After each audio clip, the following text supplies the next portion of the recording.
Bismillahirrahmanirrahim. Qala, ini ngulang sedikit ya.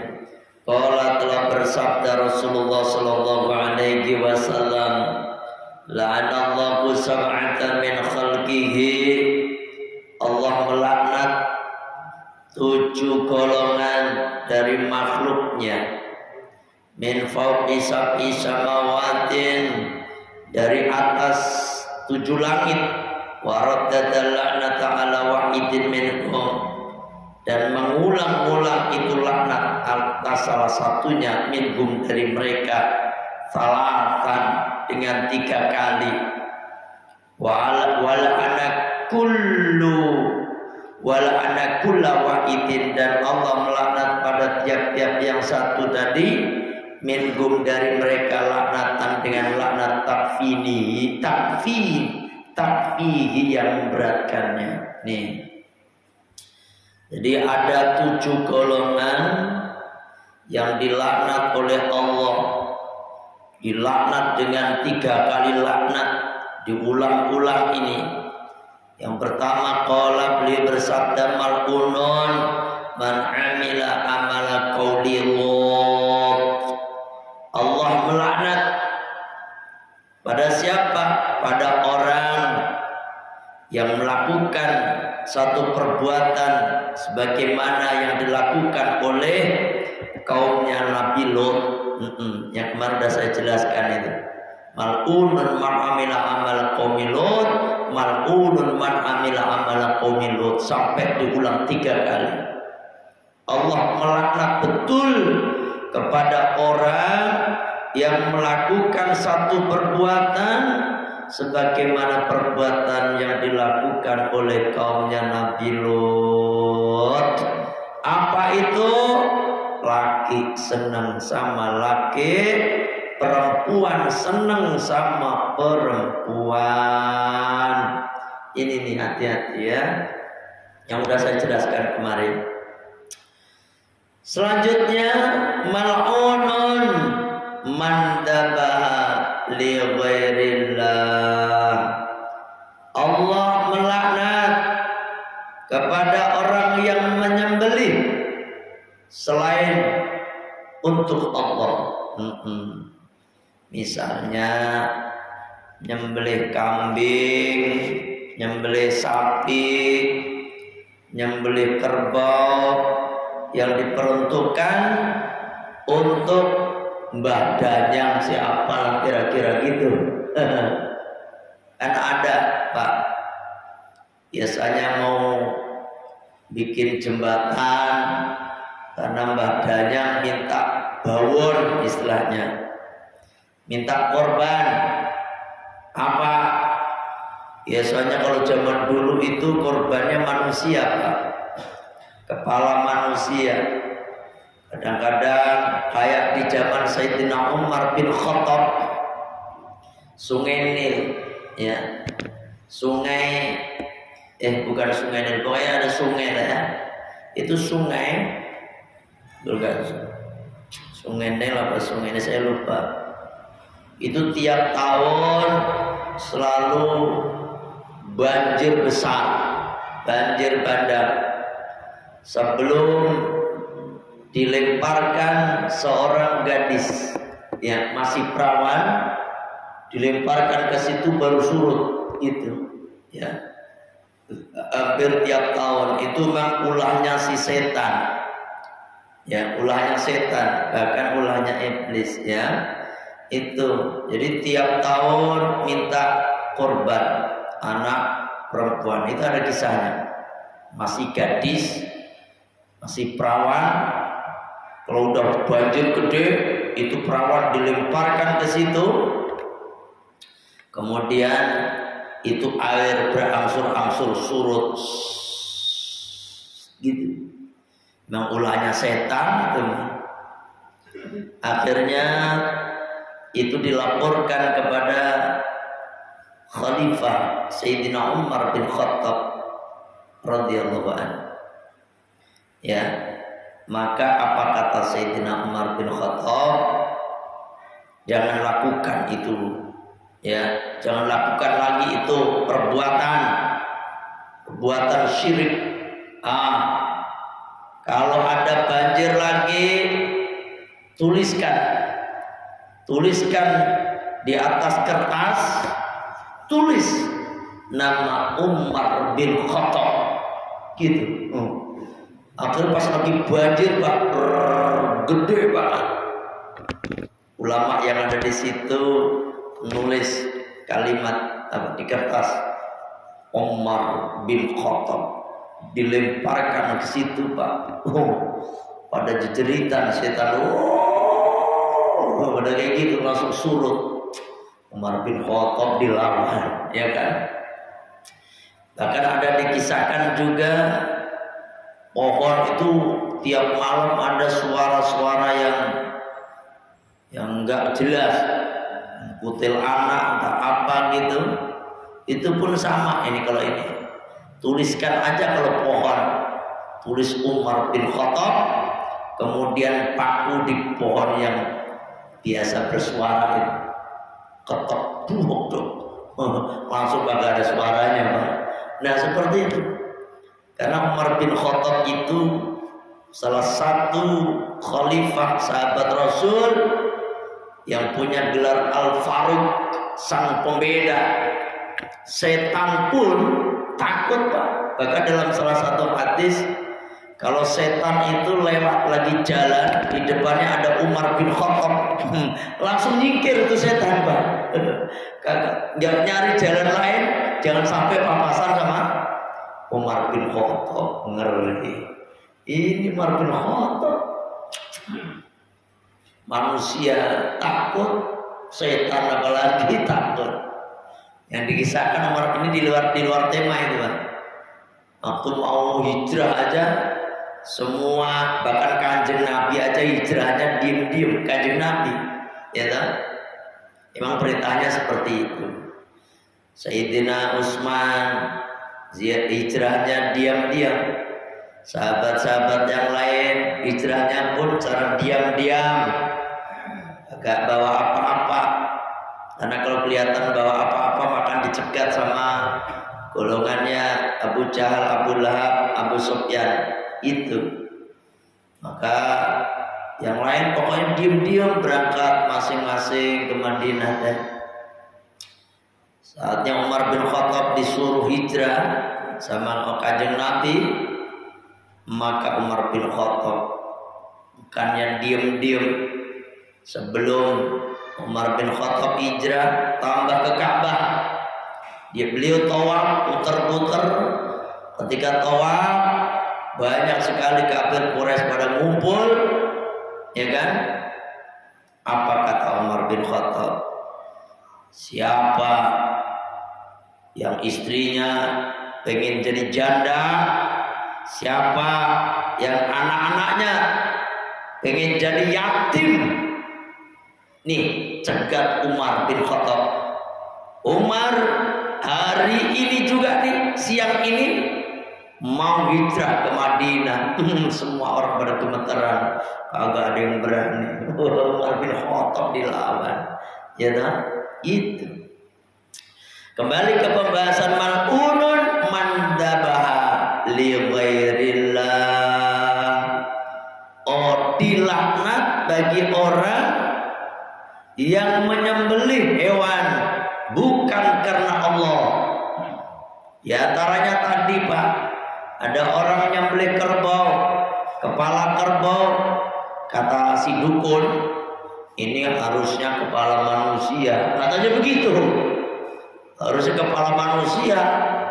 Akhirnya si dukun kok kali kong, gimana dong ini? Ya udah, kalau emang kagak ada manusia, bisa diganti dengan 7 kepala ekor 7 kepala ekor kerbau. Itu biasa gitu, Pak. Kalau jembatan gede,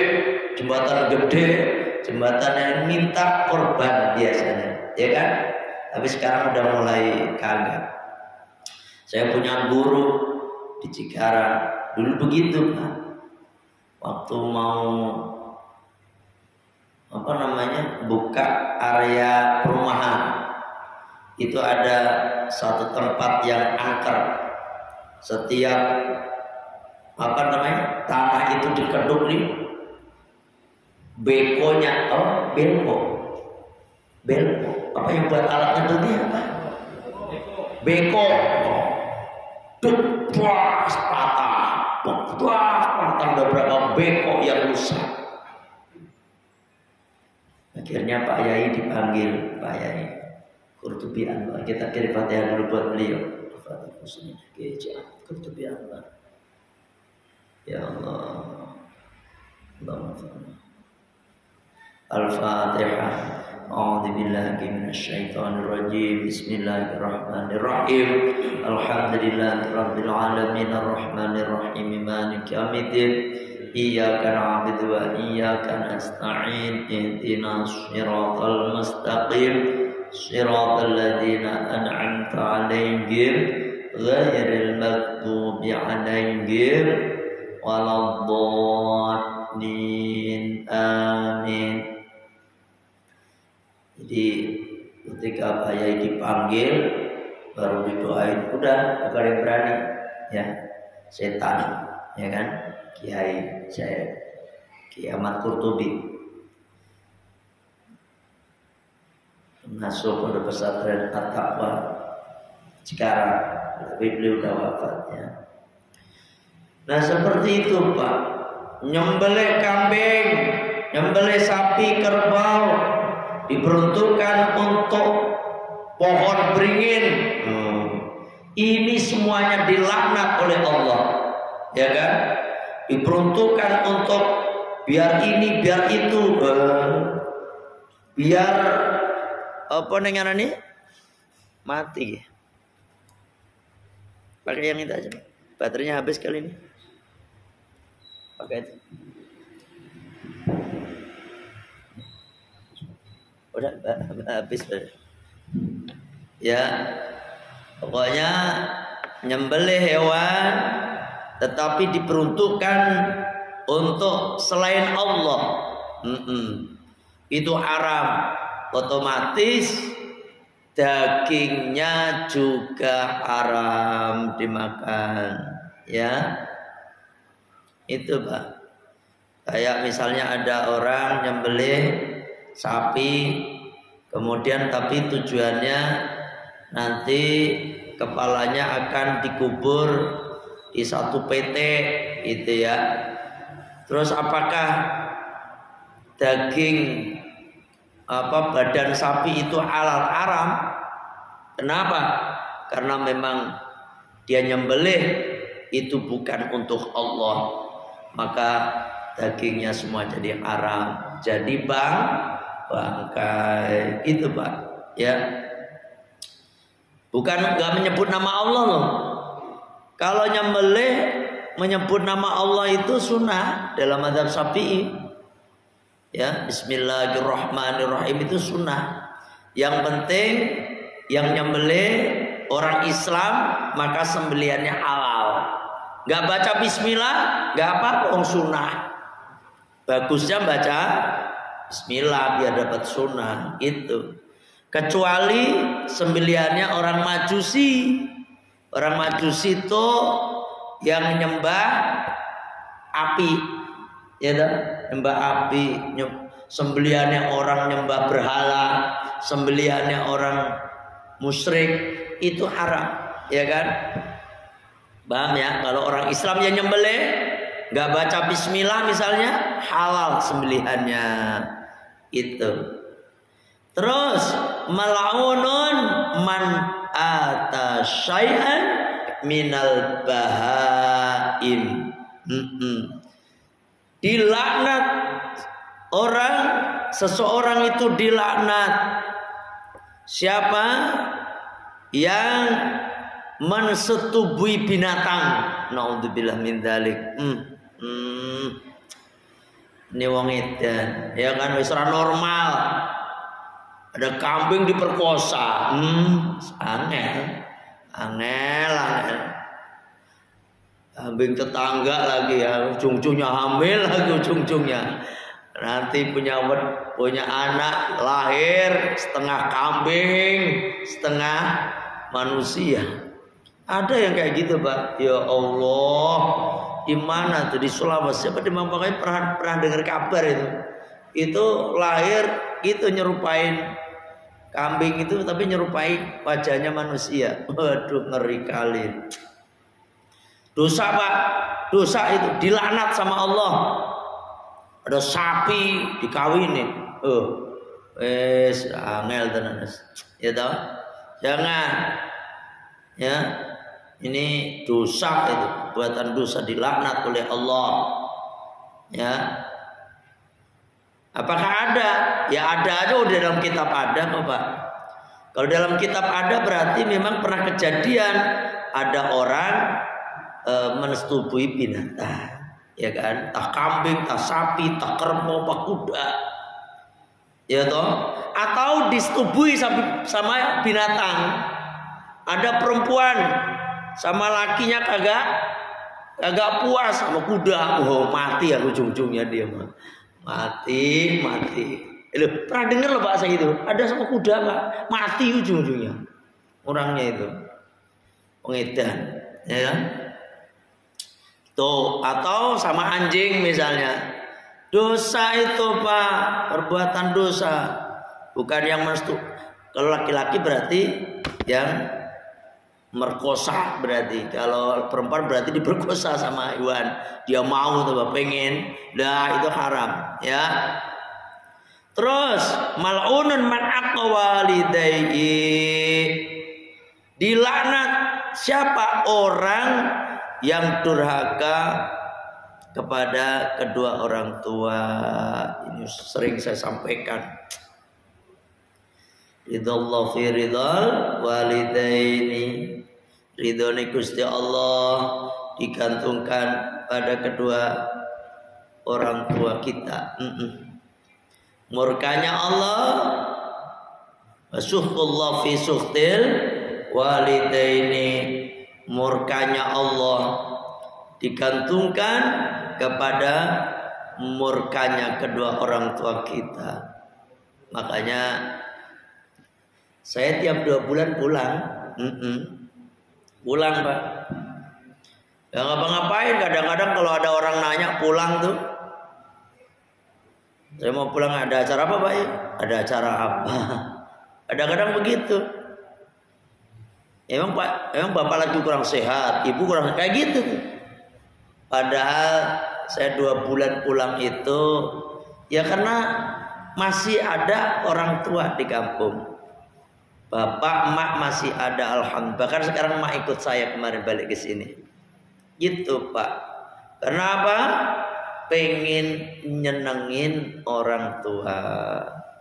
Pak, sampean itu kalau udah tua nanti, coba udah tua, anak sampean itu lagi di perantauan, pasti sampean kangen, ya kan? Pasti kangen. Anak sampean ada yang misalnya sampean tinggal di sini nih,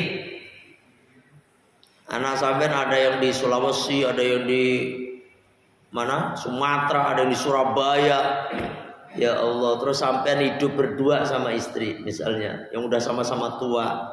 Ya Allah, kangen ya Allah gak ada yang pulang gitu pasti. Coba bayangin. Kadang-kadang kangen sama cucunya. Anak kita itu orang tua kangen sama cucunya. Gitu. Makanya jangan apa Pak? Pulang kampung itu jangan nunggu Lebaran. Tapi masalahnya ya karena ongkosnya juga yang nunggu. Juga ongkosnya juga itu. Ya Allah, ya wes. Tapi sepenting kalau emang ongkosnya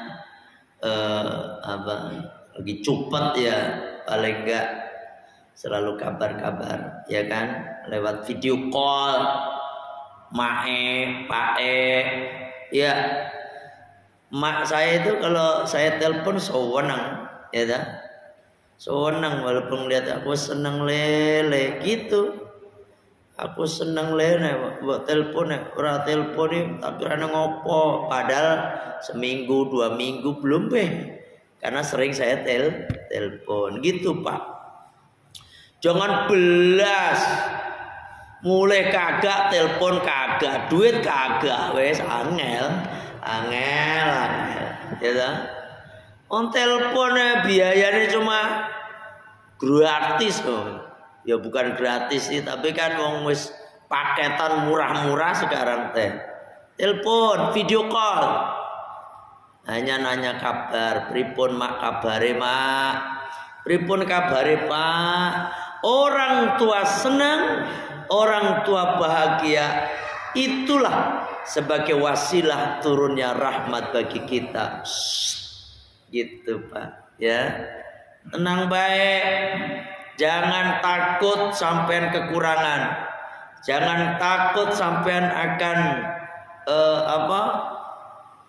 kekurangan rizki itu ya jangan takut selama orang tua kita ridho sama kita senang sama kita maka rizki kagak akan pernah putus ya kan nggak akan pernah terhenti emang kalau rizki mah nggak akan berhenti kalau berhenti mah kalau udah mati itu cuma kadang-kadang kan seret gitu doang seret nek rizki itu nggak mungkin Pak mati kecuali berhenti itu nggak mungkin kalau berhenti itu berarti sampai mau mati mati wis makanan dicari sama malaikat kan dikisahkan begitu kalau ajal seseorang itu udah dekat Pak itu malaikat rahmat yang bagian memberikan rizki kepadanya ya kan dia cari makanannya ke sebelah utara sebelah barat sebelah timur selatan dicarinya tak ada satupun rizkinya ya minumannya pun demikian udah kagak ada jatahnya sampai akhirnya sampai napasnya pun kagak ada gitu ya kan udah mau mati udah kayak gitu Pak makanya kalau orang udah mau mati Pak walaupun makanan itu banyak di sampingnya dimasukin masuk nggak kagak masuk mau rizkinya udah sampai situ doang ya kan itu minuman dimasukin kagak masuk paling kembali lagi ya kan itu karena memang rizkinya sampai di situ termasuk napas nih napas kita napas kita ini kita nggak tahu entah masuk nggak balik lagi atau keluar nggak masuk lagi gitu ya toh napas kita dan dari kita itu napas yang keberapa kita mati itu udah ada catatannya di Lauh Mahfuz sana. Sampean dari lahir sampai nanti mati misalnya jatah sampean napas keluar masuk itu sekian juta napas. Udah ditentukan, Pak. Ya kan? Napas misalnya 2.335.000 misalnya. Yo sampai gitu. Satu. Kalau begitu ngirit-ngirit bayar napasnya. Lah nggak bisa begitu. Sampai ngirit juga kalau emang udah napasnya segitu, ya kan? Makanya ada orang kata apa namanya? Guyonan itu. Orang kalau yang hidungnya pesek, umurnya panjang katanya. Ada kan ngomong kayak gitu ya? Ada yang hidungnya gede, mengkerok begitu, umurnya pendek, napasnya kebanyakan. Itu mah kagak begitu kali, itu mah apa namanya? Mitos itu mah. Ya kan? Nah, seperti itu, Pak. Jadi napas kita itu udah ditentukan Gusti Allah. Ya Allah. Padahal kalau kita lihat orang mati itu yang sehat-sehat itu loh, Pak. Ketika dicek paru-parunya sehat, jantungnya sehat, apa-apanya sehat. Lah ini kenapa kok bisa mati kayak gini? Kalau tabrakan mobil jebret, nggak mati itu wajar. Ketabrak kereta jeber mati wajar. Jadi kadang-kadang ada orang habis makan, keringatan, ibit-ibit mati. Ada yang kayak gitu, Pak. Ya Allah, saya Pak Ada kampung itu kayak gitu, habis makan dari sawah kan wong petani Pak. Petani mulai ning sawah terus mangan dong. Wah, mau mangan.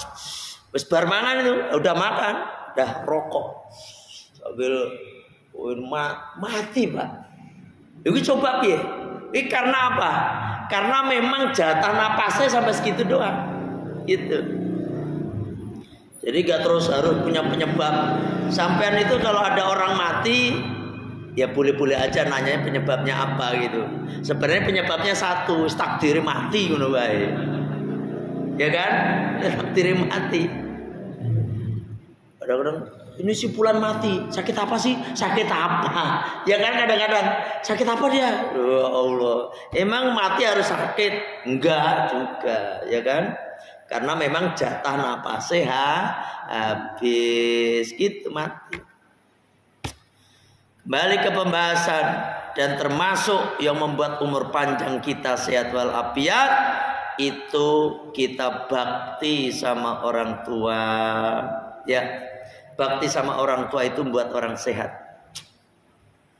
Orang sakit-sakitan banyak ini ternyata usut demi usut suka menyakiti tetangga, suka nyakiti orang tua.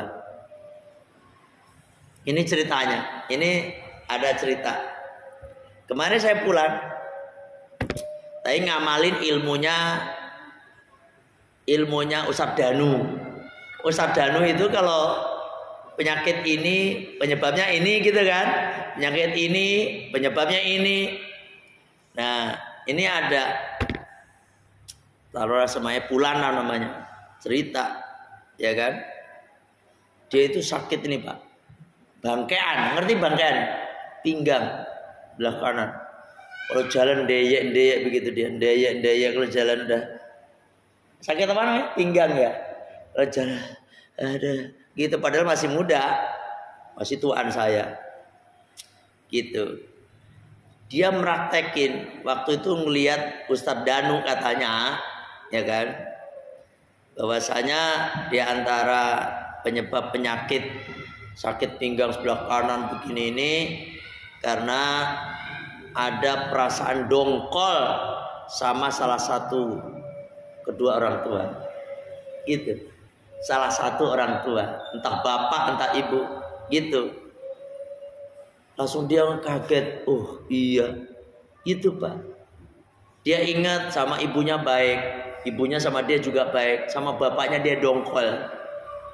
Karena bapaknya emang nganyelake hati gitu. Bapaknya nganyelake hati Pak. Tapi anak ini dongkol sama bapaknya ini. Itu dia sakit pinggang nggak sembuh-sembuh Pak. Dia udah dibawa ke, pokoknya berobat mana-mana. Habis itu terus dia dengar Ustadz Danu seperti itu. Ini kisah nyata. Ini bukan ngawur, ini bukan ngarang ini mah. Agak ada karangan saya itu. Mengarang-ngarang ini beneran. Terus dia langsung dia ingat Brebes Mili, ngerti Brebes Mili. Apa? Bukan Brebes Tegal loh gitu. Mungkin Brebes Tegal ya. Brebes Mili. Ya Allah, langsung ingat. Ya Allah, selama ini memang benar saya ini sama bapak nggak srek gitu. Masih baik tapi dia hatinya tuh dongkol sama bapaknya. Kan di antara kita kadang-kadang begitu ya. Kita punya orang tua kita dongkol banget sama emak kayak sama bapak gara-gara bapak kita gimana itu biasanya begitu. Akhirnya dia langsung ingat, oh mungkin gara-gara ini kali ya. Padahal dia malam tuh, ya kan. Habis itu dia niat pengen minta sujud di depan bapaknya, gitu. Walaupun bapaknya nganyel kayak hati tenan pokoknya, ya kan. Wes namanya nganyel kayak gak usah diceritano. Pokoknya bikin anak gelo tenan. Padahal anaknya bener ini, anaknya bener, bapaknya yang nggak bener sebenarnya. Tapi emang anak itu mau kayak apapun orang tua, anak kagak boleh benci sama orang tua. Gitu Pak. Eleng-eleng gitu. Ini buat pelajaran kita semuanya. Akhirnya dia niatin, besok saya akan minta maaf. Oh, kalau memang perlu sujud nggak apa-apa depan bapak. Sambil ngomong gitu. Baru niat begitu Pak. itu sakit pinggangnya. Udah mulai gak kerasa Pak. Baru niat. Ini cerita dia loh ini. Cerita dia. Akhirnya besok langsung ke rumah orang tua. Kan namanya dekat. Ya sini. Mana ya? Sini Cibarusah lah gitu kira-kira. Ya sini Cibarusah. Sono. Ya nangis-nangis Pak. Mohon maaf Pak. Langsung sembuh sekarang. Itu Pak. Kalau dua-duanya berarti sama emak sama bapak itu gak beres itu dongkolnya. Dongkol sama dua-duanya.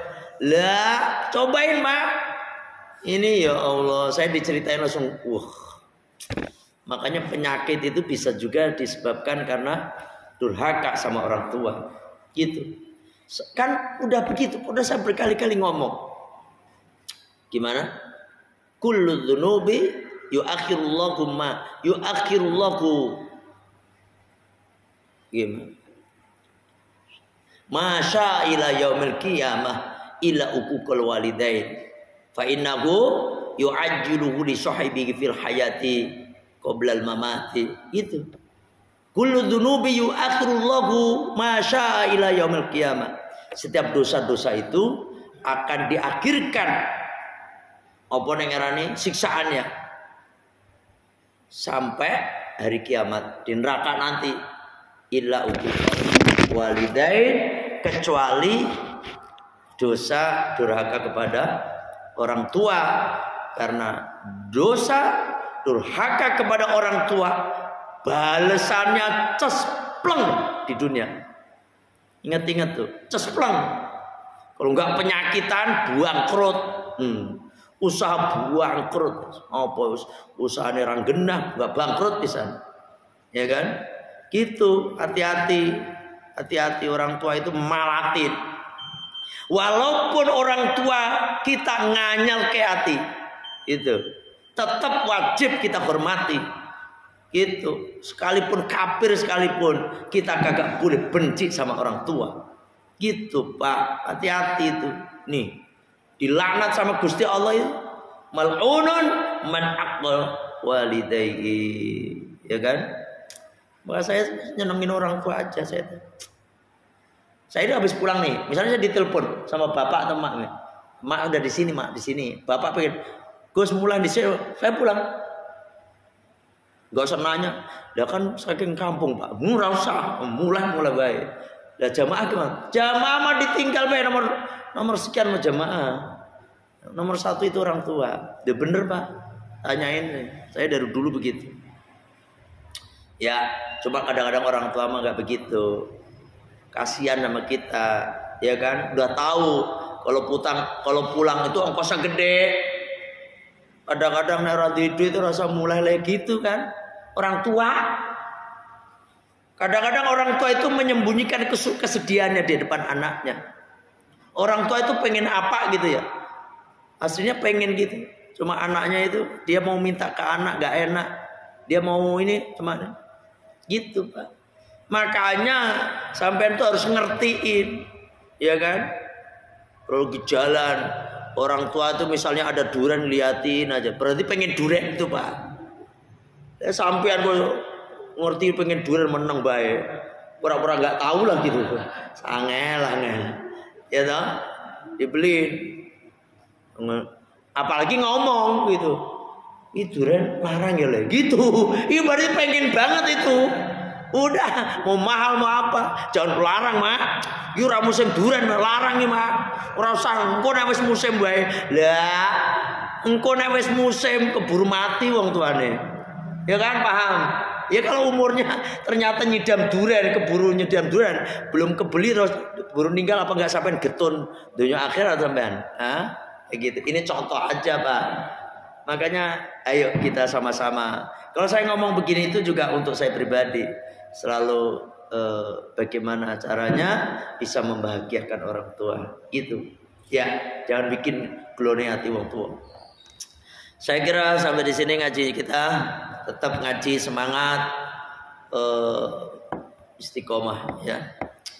Kita tutup dengan baca Sayyidul Istighfar. Bismillahirrahmanirrahim. Allahumma anta rabbi la ilaha illa anta khalaqtani wa ana 'abduka wa ana 'ala ahdika wa wa'dika mastata'tu a'udzu bika min syarri ma sana'tu abu'u laka bi ni'matika 'alayya wa abu'u bi dzambi faghfirli fa innahu la yaghfiru dzunuba illa anta astaghfirullahal azim astaghfirullahal azim astaghfirullahal azim subhanaka Allahumma wa bihamdika asyhadu an la ilaha illa anta astaghfiruka wa atubu ilaik. Alhamdulillah. Assalamualaikum warahmatullahi wabarakatuh.